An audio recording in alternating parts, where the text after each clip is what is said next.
Hello, you're watching Bangkok Chit Chat, the YouTube channel from Thailand, all about Thailand. And just before we start the show, just like to thank you for subscribing. If you haven't already and you're new to the channel, then please do. And clicking on the notification, the like and the share. It's a small click for you, but a big click for us. Cliche, but there we go. On with the show from Pattaya News. Welcome back to the panel, of course, Bryan Flowers and Adrian Judd. Thanks for joining us. Close, Adam. See, I was going to call him Graham as well from the next interview. Adrian. I kind of like that name. Yeah, should have been, okay. really. Okay, what we got coming up, mate? Okay, so what we've got coming up is we're talking about this quarantine bypass, which is all about people who are going to be coming visiting Pattaya or Thailand. Then we're going to be talking about the new visas for people who are already here, what they can do to extend their stay. Yeah, we're going to talk about the problems to do with stray dogs and what they're doing about that, and also the business sentiment in Pattaya on this new process where you can come into what they call the sandbox, which is the foreigner coming to visit Thailand, and a few other bits and pieces that come along. So, Adam. Yeah, I'm going to go. And it is Adam. Let us know a little bit about I can go by Adrian for this show. But let's go. Let's call you Aid. Yeah. So, what about this quarantine bypass? Okay, so I'm sure some of the viewers and people watching have heard a lot about the quarantine bypass, as you call it, which I think is a great thing to call it, as everybody else is just saying quarantine changes, etc. So the proposal is to lower quarantine to 10 days, and really it's actually 11 days, depending on when you come in, because they count your first day as day 0. Right. So that's something a lot of people don't realize. Like a building, your first floor is 0. Yeah. From the day you wake up. So anyways, the first one, for most countries, they're reducing it from 14 days, which was really 15 days. Could even be as close as 16, depending on when you flew in. Anyways, so they're talking about reducing that to 10 days. Actually, not talking about it, it was approved by the Thai cabinet, actually, yesterday. Now, the 7-day is for vaccinated tourists. The 10 days is for people that are not vaccinated. Now, it's important to note here that not every country is valid for this. The countries, a whole host of African countries, which I'm not going to bother naming, are not valid. And also at this exact moment, so far we've heard India and the UK are also not valid and will still need to do the full quarantine, regardless if you're vaccinated or not at this time. And it's because of concern about variants of the virus. Right. There's also been some information that we've got in the news that some people from countries Thailand has not listed, they're having issues with their embassy and being told that they may need more. That's up to you guys. And I'm just saying that because I'm sure somebody will say in a comment, well, I'm from such and such country and I'm being told 15 days. It is possible. But for many people, including my friend from America who's coming next week and is vaccinated and they've already checked, and they will get to come in for 7 days. Right, okay. Does it matter what vaccination you have? No, it does not. But how do they prove they've had the vaccine? That's a good question, and this is actually part of the confusion with this quarantine bypass. Now, this being Thailand, they just approved this again from the cabinet yesterday. Right. And they've been talking about it for weeks and doing some prep, but there's a lot of miscommunication between the embassies and between the quarantine hotels, especially. Quarantine hotels, according to people on groups from foreigners coming into Thailand, are saying that many of them are canceling any quarantine stays that are that are less than 14 days. So, from what we heard so far, they need a set certificate from a set doctor or form, and of course those differ country to country. So, in short language, it's a bit of a mess until all these hands get on page with each other, and expect if you come in, you're probably still going to need a lot of paperwork. Right, okay. Yeah, it is a mess. So is it getting better? It comes down to this vaccine passport, yeah? That isn't established yet, yeah?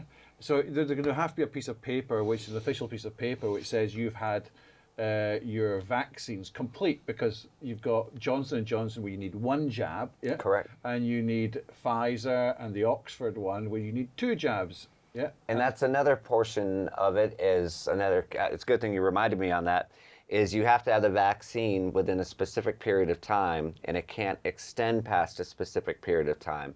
Don't quote me on this, because this is actually one fact I don't know off the top of my head, but I believe it's like a 3 to 6 week window, and then up to 3 months. But there is a window on that of what you can have. All right, so the best advice we can give is basically contact the embassy. Because at the end of the day, they're the one who give the chop. Now, next question. I will add one thing to that. It does sound a bit of a pain, but it is getting better. And they're also dropping that annoying fit to fly form from countries also. So the amount of paperwork they are trying to lessen. Okay, right, so you go to the embassy, you get all the paperwork, yeah? Now, there's another factor. In between your leaving place and destination, airlines, they have their own policies. How do they fit into that? That's a good question. Is a lot of airlines will also require that you have your COVID-19 test, etc. But the embassies are basically kind of trying to put all this together, and there's a lot of good travel agencies out there. I don't work for any of them, but I read a lot of this stuff from like Trunk Travel and others who really do a good job of getting all this together, because you can do it on your own, kind of like immigration. You can do your own retirement visa, but it's a lot more work, and it's a lot more research, and a lot more can go wrong. So I would really recommend to either do your research or get some help.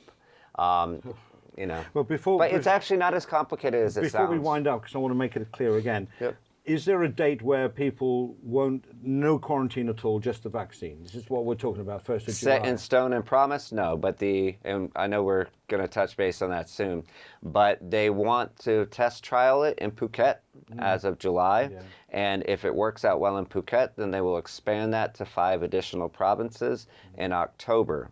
What I can't get about the Phuket thing is if you fly in that bubble or whatever, what stops you from going to other places in Thailand? Because you will have, according to the proposal, and it is a proposal, it's not set in stone yet. The cabinet approved it in principle yesterday, but it needs some more work.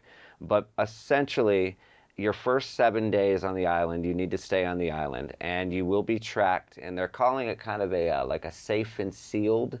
That's their little wordage for it. You will not, at this point, you will not be able to fly in and do whatever you want. You will have a selection of places you can go and attractions and things along those lines. Some people said it almost sounds kind of like a Chinese tour group for your first 7 days. Now, that being said, that's a million times better than being locked in a room Come for on, 2 Bryan, weeks. what do you think is wrong with that? Or can you see that working? Well, it's the officials they're going to be sending people to their businesses, and it's probably not going to help the small guys. That never crossed my mind. Whose hotel is it? Who's I attracting? think it's from the business angle. And I was going through, they'll want to go to the more fun places. That's where I was coming from. yeah. I come from the business The side. good news with that is, think back, especially those of you guys who remember last year, think back to the special tourist visa and to all these crazy rules last year when they first started opening the country up slowly. Pretty much all of that was gone within a month or two. What I'm hoping, and this is pure speculation and hope, this is not news, is that once they test trial this in Phuket and they get out all these freaking problems with it, they're going to realize by the time we open up Pattaya and Chiang Mai and other places in the country, hopefully all that's out the window and people can do what they want, and they'll have the tracking program. You will have to be tracked. That's another important point. How do you track you? Who brings their smartphone or whatever it is with them? You're going to be required to have it. Yeah. Wow. Okay. All right. So that's one thing. Another thing that they've got to do before they open us up until July is they've got to inoculate or give vaccines to majority of Thailand, especially the tourist destinations. Yeah. Yep.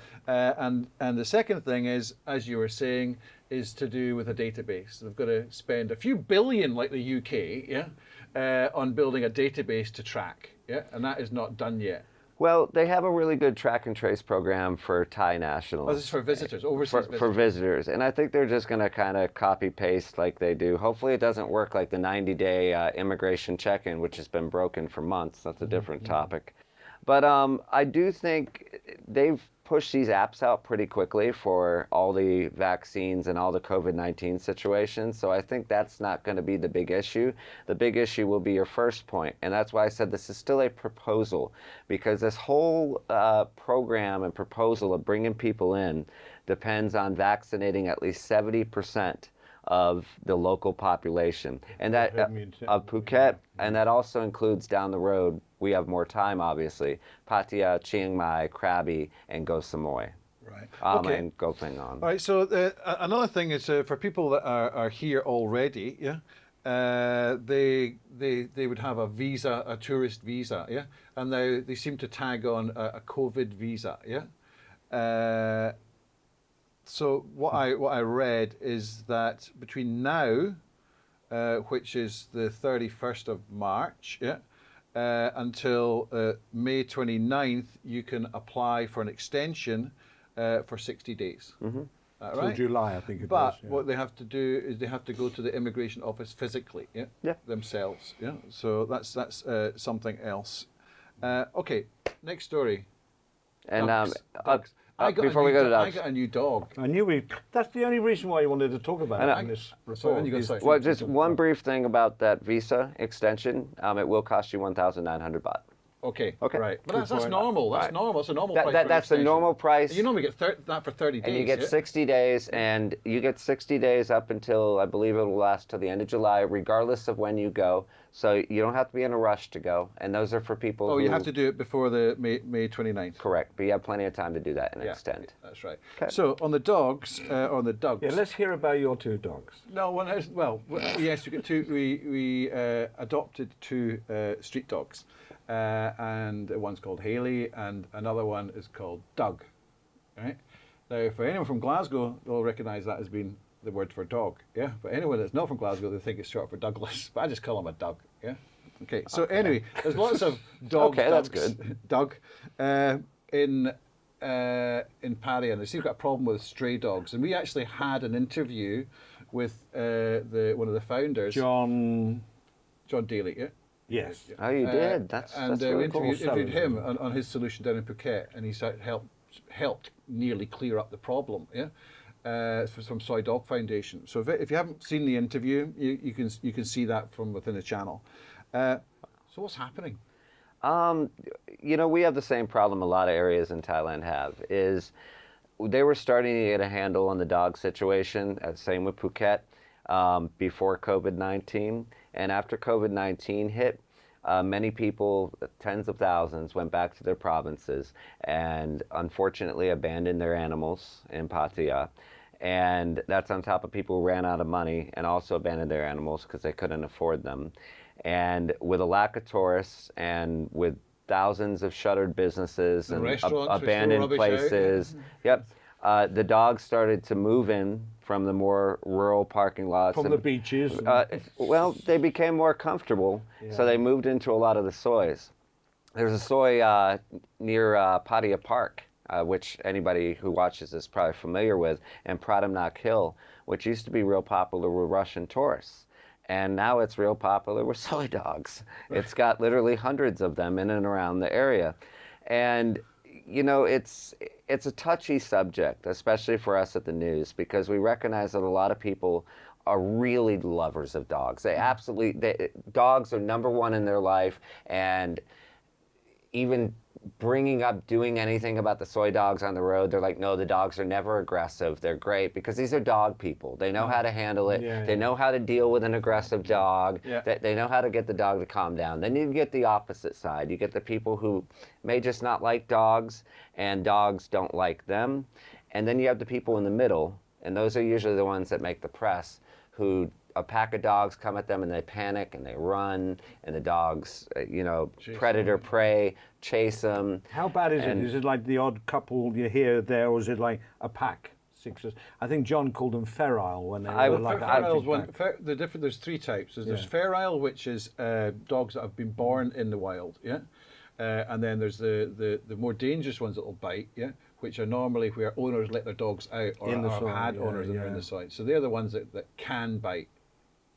Would I say it's dangerous? No. I've been cornered several times, but I also know how to... cornered by packs. What, Chihuahuas and things like that, yeah? No, I'm not a dog breed expert, so I can't say it. Well, But, is that Charles? medium-sized dogs. You know, the short answer about it is bites seem to be fairly rare in Pattaya, but the dogs themselves, it's not just the barking or the running at it. It's intimidation. Many people are now avoiding areas. Yeah. The exercise parks in Pattaya have many, many dogs. And yes, 99% of them are probably very docile, very lazy.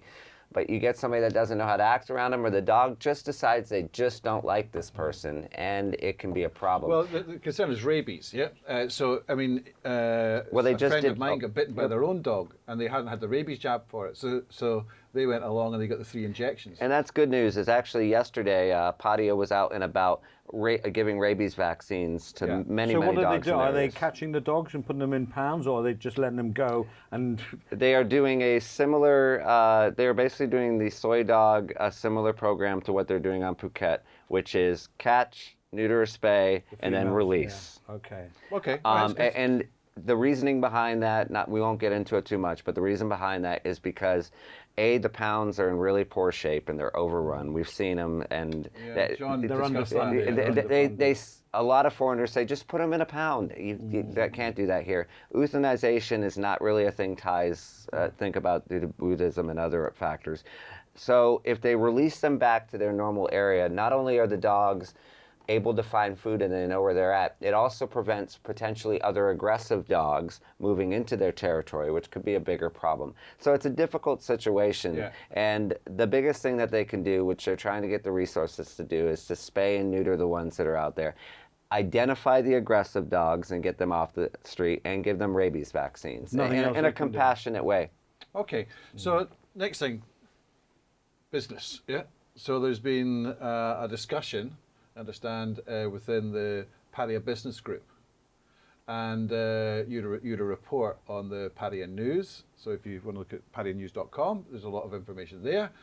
And it was about the Thai business people were concerned that with this new vaccine promotion for foreign tourists coming in, it could affect their business. And I never thought about that. Yeah. Neither did I until because people started they've been reporting. Surviving. Like, is it Koh Lanta? Yeah. Koh Larn. Koh Larn. Koh Larn, the island just off Pattaya. They've been doing a booming trade. Yeah. With Recently, local people. Yeah. So they're concerned about that. Do you know any detail about that? Well, there's more tourists than local people, I would have said. So you've got to go the tourist way, haven't it? It's primarily the domestic. So let's go back. When we say Thai people, we don't mean Thai people that own a business that are focused on foreigners. Foreign tourism has traditionally been about 70% of Pattaya's tourism, but before that's always been 30%. 30% was domestic Thai tourism. Right now, that's domestic Thai tourism is the majority of it. And so the concern is that a Thai business owner, and think about it this way, a Thai business owner that runs a Mukata, a Thai barbecue, a resort primarily for Thais, Thai business attractions, that all their business is Thais, and even before COVID, they pretty much never got a foreign customer unless they came in with a girl or somebody. Yeah. So what their concern is that this sandbox trial, no quarantine, will result in COVID cases, and everything's going to lock down. And by the way, I do not think that's going to happen because I think they're done with those lockdowns.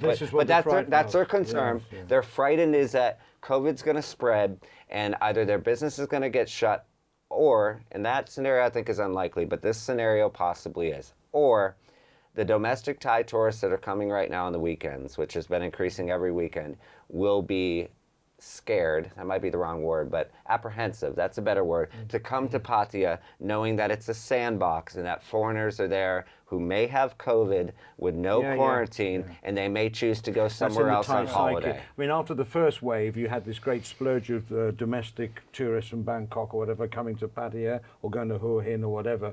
The hotels had the cheap deals. Then the second wave came along, and I was speaking to a hotelier in Pattaya. He said, stopped overnight because the Thais would not go there because of the second wave. Now it's turning itself around and they're starting to go again. And short-term thinking is bad. He's right. It's short-term thinking. And in the long run, because it's a majority of business. Those that focus on foreigners and Thai tourists, like hotels are a good mix of both, are going to say, no, guys, we have all the precautions. It's being tested in Phuket before us. There's no need to worry about this. And Pattaya has learned a lot in this. And I think we're going to see, once borders return to normal, whenever that is, I think we're going to see a lot more domestic Thai tourists coming overall. And I think we're going to see a lot more events for domestic Thai tourists, because they've just realized that they can focus on both audiences. Yeah. So do you think all these promotions, they did a lot of promotions out, over especially the first and second wave, yeah? I don't see that there's the same promotions out there, because the government was saying, okay, we'll pay, you got 3,000 baht to spend on food, we'll pay that 3,000 baht, and you pay the other half, and all these big. Well, because there was so much fraud. Because literally like 70-80% of the former promotions ended up being complete fraud. Like hotels going ahead and claiming they were booking and keeping the 50% extra or putting themselves. up their room rates. That too. That was another there was one. just so much fraud. So it stopped, yeah? No, actually, they just approved yesterday. Songkran coming up, yeah? Yep, they approved the third round of this with a lot of changes. Now, that being said, I am not all up to date on what those changes are right now, as it's more to a Thai audience than what interests the foreign readers on the English side of the news. But I do know that there is another round of these promotions coming with a lot of changes. Okay, all right. Can I ask Bryan a question here, because it's like to do with entertainment side on Songkran? Can you see it being a better Songkran in Pattaya than last year's Songkran? I've been ignoring these things because I don't think there's any clear answer. Didn't you say there's no water throwing? There's no water that I've read. In Bangkok, don't know about Pattaya. No, nationwide. Yeah, so I don't think there's going to be any difference at all. I mean, it's... Well, hang on. Surely people living in Bangkok may want to get near to the coast, so they'll come down. I mean, for and the bars. Sorry? I mean, for the bars, For the our bars. customers, because expats, they normally disappear during Songkran, but now they've got to stay, but they've got no reason to go away. So we don't have all these guys coming in just for a Songkran. So it's not going to affect you. It's going to be a day It as normal. could be worse, because there will be more Thais in town, and some people might just decide to give it a miss because they're used to doing something else during Songkran.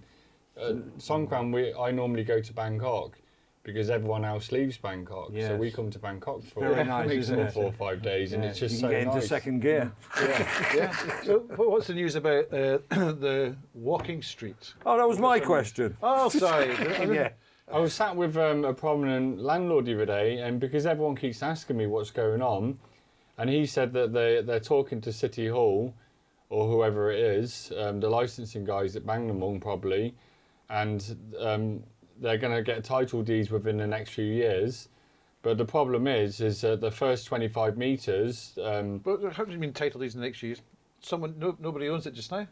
I don't think they've got proper title deeds. They've got like something with a king signed on from years ago. Yes. They did a peppercorn lease. Yeah. Yeah, it could be like the ones you get in Koh Chang in the national. Right. I forgot the name of it now, but City Hall is saying you can have the rent for the first 25 metres, and then we'll have a rent for the next 25 This metres. is into the building. Yeah, the depth. So say we start from that wall, so the first 25 metres would be owned by someone, the next 25 would be owned by the government. Yeah, and then it's up to 50 metres, but they're still arguing and they're still discussing that who can get what, and if it's 50 metres or more, then they'll have to just cut it down. And if it's less than 25 metres, then obviously the council don't get money. I saw your video on it, and I'm still a little bit confused because I think the whole topic is confusing. Say you've got a building, so there's the street, and there's your shop house type whatever that you're going to make into a bar. First 25 metres, how does it work? The first 25 metres, the depth is owned by the landlord, and then the next 25 metres, the rent has to go to City Hall. So you've got two rents to pay. Yeah. Yeah, but the thing is that people are paying 300,000-400,000 a month for rent down there, and are they really going to tell City Hall that we're collecting 400,000 for this, but in the government office say they write 30,000? Because they would. Yes. Yeah, because everyone has two contracts in Pattaya. Everyone's got the government contract, and then everyone's got the real contract. So in City Hall, they look at some of the leases and it's 20, when in reality it's 100. So they're going to have to either do a deal with City Hall or lower the rent, or maybe they'll just increase it, or maybe City Hall will charge the landlord for rent, and then it's down to them there's to pay one it. way that some places have done it in the past where you have your invoice for the rent, and they have a surcharge for a service. So what they do is they split it. So what they say, okay, 25%. Let's say we're saying it's 50,000 baht. You pay us 25,000 for the rent, for this part, and you give 25,000 baht to the government. That's 50,000 baht. And then for the service charge for us to maintain all the blah blah blah, 300,000 a month. Well, a question I want to ask Bryan is that, you know, if you have the bar here and the pavement is there, who owns the pavement? Well, that's City Hall. But you're allowed to put bar stools there, or vendors are allowed to go on there. I mean, that's, you know, because of Walking Street, there's a lot of no man's land there, isn't there? I don't know what happens with City Hall, but I know that all those people pay rent down there, and I think there's an association. I'm not 100% sure. Maybe, I don't know. Do you know who owns it? Not sure. But I know it's different to the other soys. Like Alke Metro, you can rent the land off a landlord because it's a private road. Yeah. Whereas in Soy 6, if we put stalls on the road, which the left-hand side bars need to, Yes. they'll take the stalls away. They'll put them in the City Hall. Will just take them away and they won't bring them back. Okay. I do know one thing that I think is pretty funny talking about Walking Street is City Hall is still requiring businesses to pay their sign taxes, even if they've been closed for the past year. So if you have Bob's Disco sign out front, you still need to pay your yearly sign tax unless, and this is a funny part, a very Thai, unless you cover the sign. So now a lot of closed businesses on Walking Street now have some really ugly, tacky black garbage bags and whatever it is to cover their signs so they don't have to legally pay the sign tax. And City Hall has said, that's okay. Hang on. If it's covered up, there's no need to have a sign there in the first place and pay a tax. But to take it down and put it back up. For right now, and City Hall has admitted that, yes, it looks ridiculous, but it is the law, so if they cover it, they don't have to pay. So now you're seeing quite a few signs on Walking Street covered. Okay. Is there what's happening? Is there anything exciting happening over the next couple of weeks in Pattaya? Yeah, what's the calendar like? Like Hua Hin's got one thing after another. Got the jazz festival, got this, got that. Very similar. Yeah. All right, so we've been having events for weeks, and they just recently they had a car exhibition called Cars and Coffee. Oh, that's an American thing, Cars and Coffee. It's Yeah. a big YouTube channel as well. They do Cars and Coffee, Yeah, where you just bring along your car. Yeah. And show it off. Show it off. That's to literally other what it people was. did. Cars and Coffee, and it was a diverse amount of cars. And we're not talking like a car show with like Lamborghinis and stuff, No. but we're talking everything from classic to luxury to even people bringing their minivans. One person told me it kind of looks like a Tesco parking lot. It kind of did. But no Porsches and Lamborghinis. Man. another Must thing, have been a couple. I'll touch base on it also here. Porsches, yeah. Yeah. This has kind of become a Thailand thing. I hear it's big in Bangkok too. Is part of Cars and Coffee, they did it at an area where they've built a temporary skate park for the new surf skating, which has become a big trend in Thailand. And then last weekend, they had a big surf skate event where everybody could surf and skate. A surf skate is a different type of skateboard where the movement of it is more like surfing than regular. And it's become a huge craze amongst Thai youth. And a lot of my friends are like, this was popular in America back 30 years ago, but yet now it's just becoming a craze here. It does have a cycle, because I remember my daughter when she was about Nothing to do with 13, cycles. yeah, and it was she had a skateboard, and she went, "Dad, can you do it?" I went, "Yeah, I was on skateboards when I was a kid," and I went down this hill on the skateboard, and it was bigger than I am just now. It was like a blob and a bit of wood, yeah, and I went down this hill, and she went, "Wow!" and she videoed it and shared it with her friends, and I said, "We're the ones that brought this out." When I was a kid, We did roller did skating this. when I was. But as for roller skating 70s, yeah. Oh, briefly, Saturday Night Fever. The roads are okay in England, though. They're bad here. You can imagine going down a pothole on one of those bloody surf things. well, Do your ribs in. That's what I did, actually. unfortunately, and some of you guys may have saw this on our news, some people were injured during the last event because people didn't realize, especially around so those of you familiar with Pattaya, when you get to the Dusatani Hotel in the Dolphin Roundabout and you take a left going down to the beach, that's actually a lot steeper than people think it is. Yeah, they were going down there. And there were at least 3 accidents, unfortunately, because you have many amateurs who have just started this, and I don't think they realize that this is actually a real hill. Yeah, that is a steep hill. We used to do that is as a kids steep with the hill. catamaran. So what you did is you held each other's hands, you sat on your board, you put your feet on the other board, and they did the same, yeah? And you go down. And we would go around this, honestly, like 90-degree. I mean, I'm sure we're eventually going to get people going down Pradamnak Hill in like 60-year-olds shitting down and on the There's a 6-year-old guy with nothing on apart from nappies. Did you see that? No. No, that's great. There were a couple Really? older guys. I'll show you the video. Maybe you can put it on. Yeah. Anyway, shortly. We'll take a break and watch Brian's video.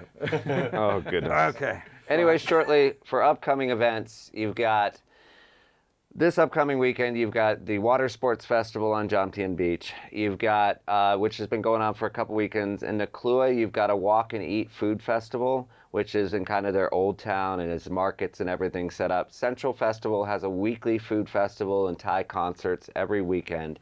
They originally wanted to do a full-on Songkran. Obviously, that's been canceled, as we mentioned earlier, with water. But they're still going to do Songkran events in April, but traditional. They're going to do a parade of religious artifacts down Beach Road, and they're doing something that they've never done. This year for Songkran, they're doing, to attract domestic Thais, kite on the beach, which they're also going to try to be the Guinness World Record or something for like the largest kite ever in Thailand. So if you want to see something north with the kite flying, if you want to see that interest, there's going to be huge kites up on the beach all through Songkran week, and then in May, every single weekend, we're having a music festival. So instead of one music festival to bring down all the Thai tourists, they're doing 4 separate music festivals in May. Well, that's going to be great for social distancing. Let's get this right about Songkran as well. Songkran this year, unlike last year, which was just cancelled, wasn't it? It wasn't even holidays.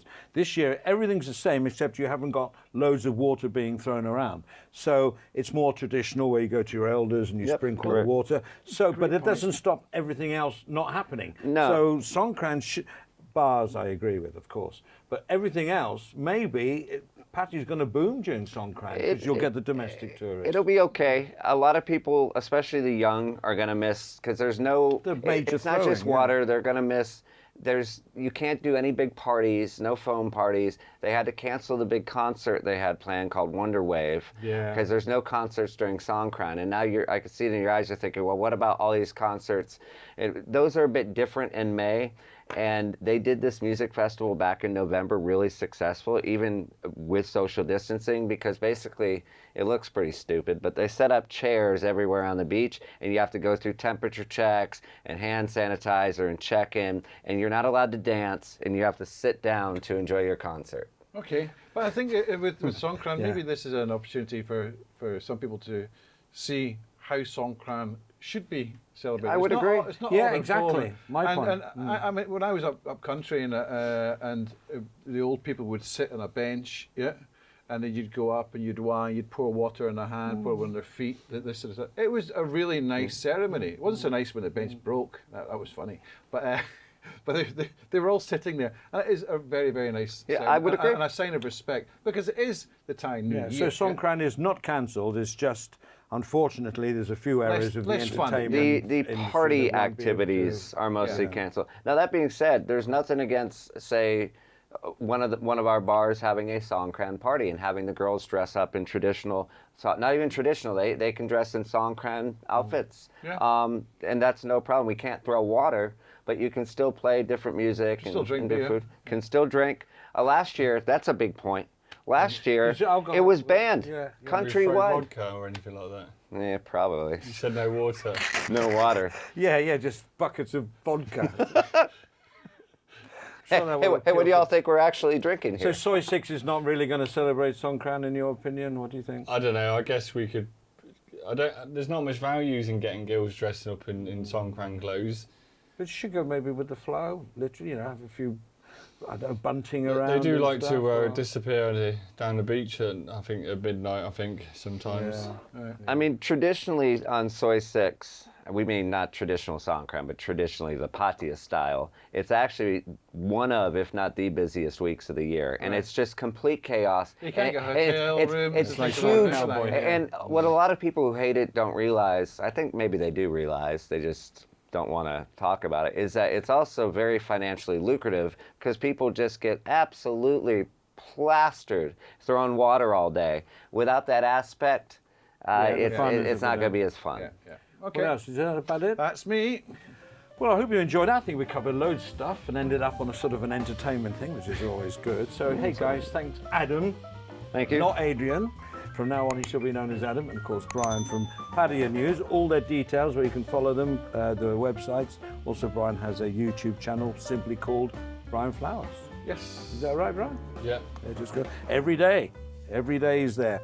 So you can follow him. Anything else? I don't Nope, think that's all it. the business. Thanks for joining us, and we'll be back In a next couple of week. weeks. Yeah, a couple of weeks. Yeah. We're not going away for Songkran. Here in Bangkok Chit Chat. Thanks a lot. Cheers. Thanks for watching.